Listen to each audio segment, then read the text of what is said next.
Doctor Durrani साहब, आपसे शुरू करते हैं। बताइएगा, आपने जब सुनी वज़ीर आज़म की कल तकरीर, बड़ी एंटिसिपेटेड तकरीर थी क्योंकि मसरूफियात उनकी बड़ी रही अमेरिका के अंदर। पहले वैसे उन्होंने अरब ममालिक के साथ, मुस्लिम ममालिक के साथ मुलाकात की, फिर ट्रंप से मुलाकात हुई उनकी 1-on-1 भी। उसके बाद जो इन्होंने डिलीवर की है तकरीर और फिर तारीफ़ भी की है उसमें ट्रंप की, आपके लिए क्या स्टैंड आउट किया इसमें से, और क्या आपको लगता है कोई कमी रह गई या सब कुछ कवर कर लिया?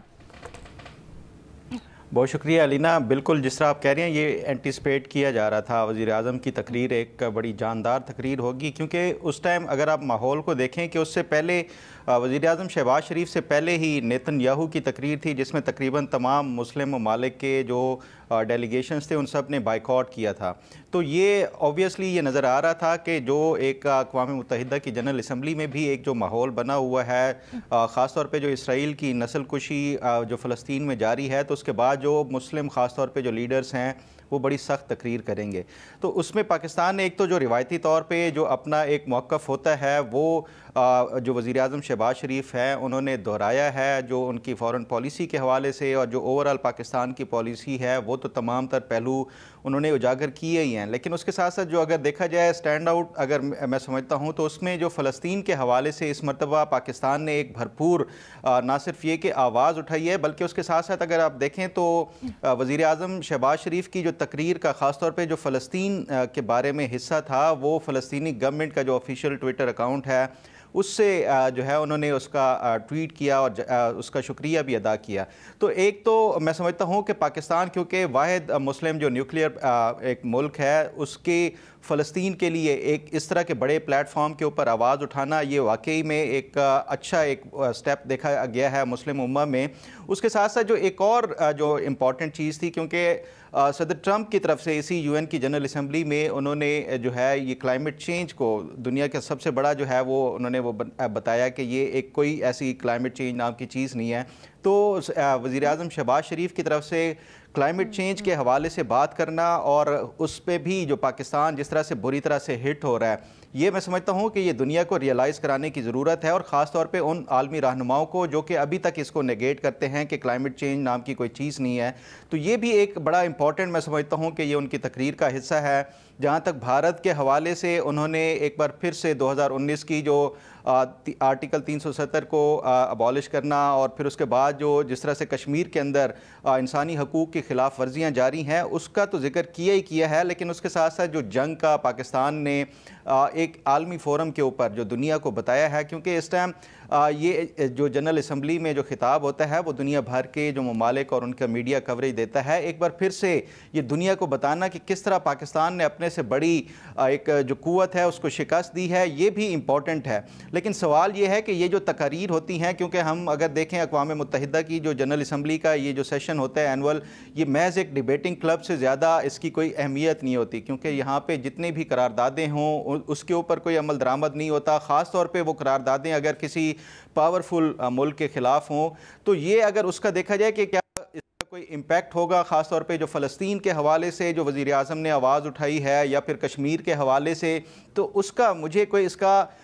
अमल दरामद होते हुए इस पर कोई नज़र नहीं आता। लेकिन अब भी इसमें ख़ास तौर पे जो अमेरिका जैसे ममालिक हैं वो अब भी इसराइल का साथ दे रहे हैं, तो उसके ऊपर भी कोई सर-ए-दस्त ऐसा नज़र नहीं आता कि बहुत जल्दी कोई इसके ऊपर अमल दरामद हो सकता है, अनलेस कोई सदर ट्रंप की तरफ से वो जो 21 नुकाती जो एक पीस फार्मूला जो बनाया जा रहा है, गो कि अभी उसके भी तमाम तर नुकात के हवाले से कोई ये वजाहत नहीं आई कि इसका टाइम फ्रेम क्या होगा, ये कब तक अमल दरामद किया जाएगा। ये इसके ऊपर फ़लस्तीन के ऊपर भी कोई मुझे नहीं लगता कि कोई अमल दरामद होगा। लेकिन अगर पाकिस्तान के तनाजुर में देखा जाए, ये एक बड़ी मौसर और जानदार तकरीर थी, और पाकिस्तान का जो बयानिया है और पाकिस्तान का जो ओवरऑल पॉलिसी स्टेटमेंट है, चाहे वो अपने जो पड़ोसी ममालिक हैं उनके हवाले से हो, पाकिस्तान ने ये पैगाम दिया है कि पाकिस्तान किसी के साथ जंग नहीं चाहता, बल्कि हम जो है वो एक पोजीशन ऑफ स्ट्रेंथ से हम अपने जो जितने भी हरीफ ममालिक हैं उनके साथ भी बातचीत के ऊपर ये एक उसके ऊपर बिलीव करते हैं। तो ये मेरा ख्याल है कि एक पॉजिटिव और अच्छी तकरीर थी। डॉक्टर चीमा साहब, आप कहिएगा, इस वक्त पर यूएन के फोरम पर भारत को डायलॉग की ऑफ़र करना, गो के आई नो कि ये पहले भी किया जा चुका है, बट इतने बड़े फोरम पर खड़े होकर सारी दुनिया के सामने कहना, इससे क्या फ़र्क पड़ सकता है और आपके ख्याल में ये दुरुस्त स्ट्रैटेजी थी पाकिस्तान की?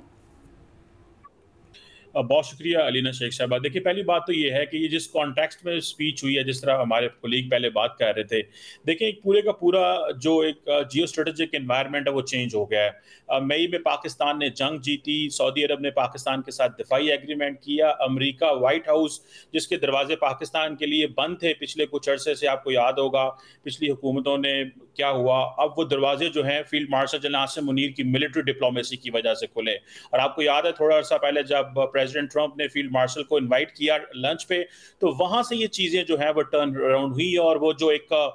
सिक्योरिटी पार्टनरशिप थी अब वो जियो इकोनॉमिक्स और इकोनॉमिक पार्टनरशिप में कन्वर्ट हो रही है। एक तो ये कॉन्टेक्स्ट समझने की जरूरत है, उसमें हम जाके स्पीच को समझ सकते हैं। और प्राइम मिनिस्टर ने जो जारी बात की,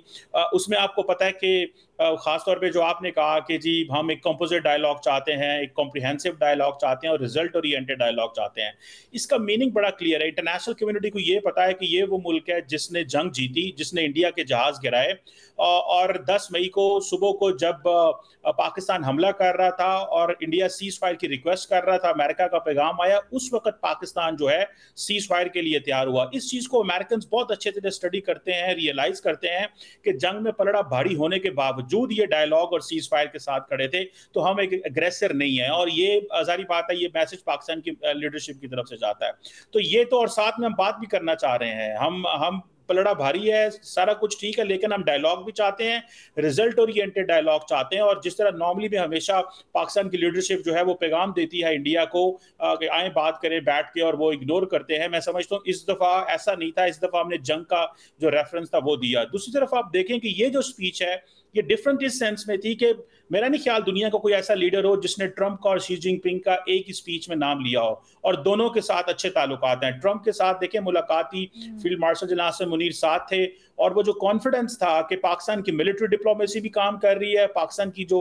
फॉरेन ऑफिस भी है वो भी काम कर रहा है, और प्राइम मिनिस्टर ऑफिस है वो भी काम कर रहा है। सो मैं समझता हूँ ये एक डिफरेंट चीज थी कि और ट्रंप साहब से मिल के आकर जब आप यूएन की स्पीच करें, और 2 दफा मिले। और मैं आपको यहाँ पे ये भी बताऊं कि अभी हम बात कर रहे थे, जैसे बेनजीर साहबा बात कर रही थी कि अरब लीडर से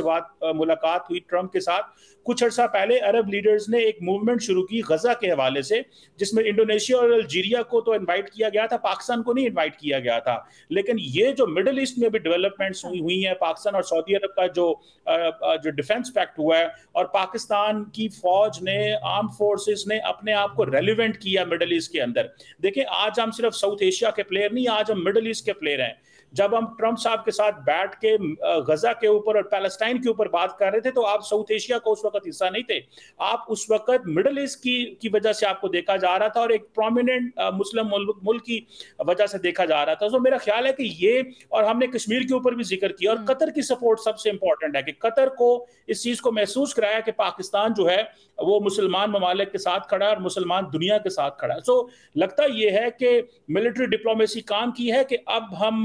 जो सिक्योरिटी लेंस था वो नहीं रहा। और अगर यहाँ पे मैं थोड़ा सा इसको कंटेक्चुअलाइज इस सेंस में करूं कि एक वक्त था कि जब अमेरिकन जो है वो कहते थे कि हमें चाइना से निकलना है और हमें फ्रेंड शोरिंग करनी है, इंडिया जाना है हमें, और ट्रंप साहब ने कहा नहीं, इंडिया से निकले और अमेरिका जाएं। लेकिन अमेरिकन प्रेसिडेंट ही कह रहे हैं कि नहीं, हम अपनी कंपनी जो है वो पाकिस्तान भेजेंगे, जो ऑयल एक्सप्लोर करेंगी, जो रेयर अर्थ मेटल्स को ढूंढेंगे और जो क्रिप्टो में काम करेंगे। तो मैं समझता हूं कि पाकिस्तान लकी है, सबसे ज्यादा टैक्स भी जो टैरिफ भी अमेरिका ने हम पे लगाए, अमेरिकन अपनी कंपनीज भी बेच रहे हैं, हम रेलिवेंट भी हैं ग्लोबल स्टेज के ऊपर। और ये जो 2025 का साल है, ये साल पाकिस्तान की डिप्लोमेटिक रिसर्जेंस का साल है, दुनिया में रेलिवेंट होने का साल है, और पाकिस्तान की जो मिलिट्री डिप्लोमेसी है ये उसकी कामयाबी है। और प्राइम मिनिस्टर और जो field marshal general Asim Munir की जो सिनर्जी है, मैं समझता हूं दैट्स एप्रिशिएबल, और वो अपने रिजल्ट जो है वो लेके आ रही है, दिख भी रहा है कि दैट्स वर्किंग। लेकिन एक चीज़ मुझे ज़रूर बताइएगा डॉक्टर साहब, अभी आपने हवाला दिया कि अरब ममालिक ने एक मीटिंग की थी कुछ अरसा पहले और उसमें पाकिस्तान को इन्वाइट नहीं किया था। ये कौन सी मीटिंग थी, ये कब हुई, थोड़ा सा हमें बताइएगा। जी, ये बेसिकली मीटिंग नहीं थी, ये बेसिकली एक इनिशिएटिव था जो अरब ममालिक ने लिया था, जिसमें इंडोनेशियन और जो अल्जीरिया जिसमें शामिल था, और वो दुनिया के तमाम कैपिटल्स में गए थे गजा का केस लेके। उसमें पाकिस्तान शामिल नहीं था। इस वक्त तकरीबन साल 1.5 साल पहले की बात है। अच्छा। तो वो एक बड़ा इंपॉर्टेंट मोमेंट था, और पाकिस्तान देख रहा था कि ये 1.5 साल पहले हमें तो पूछा नहीं जा रहा था गजा के हवाले से। सो ये जो हमने मार का हक लड़ा और ऑपरेशन बनाना महसूस के बाद दुनिया ने हमें रेलिवेंट महसूस किया कि ये ठीक है, इकोनॉमिकली स्ट्रगल कर रहे हैं, ठीक है, मैक्रो इकोनॉमिक स्टेबिलिटी आ गई है यहाँ पे, पॉलिटिकल स्टेबिलिटी आ गई है यहाँ पे, और लेकिन ये एक बड़ी मिलिट्री पावर है, जिसको देखते हुए उन्होंने हमें महसूस किया कि नहीं, हमें तुर्की, इंडोनेशिया और बाकी जो जीसीसी के 6 ममालिक हैं उनके साथ में बैठना है। और सिर्फ ये ट्रंप साहब की लीडर से मुलाकात नहीं, इससे पहले जो कतर के फॉरेन मिनिस्टर हैं और प्राइम मिनिस्टर हैं, उन्होंने भी एक मीटिंग कॉल की थी जैसे ही ये तमाम पहुंचे। उसमें भी जो डिप्टी प्राइम मिनिस्टर इसाक डार साहब शामिल थे। तो मैं समझता हूं कि पाकिस्तान ने अपने आप को रेलिवेंट किया ग्लोबल स्टेज पे, साउथ एशिया में, मिडल ईस्ट में, और इसको अप्रिशिएट करना चाहिए, सेलिब्रेट करना चाहिए, और ये एक रेलिवेंस नजर आ रही है। ठीक है।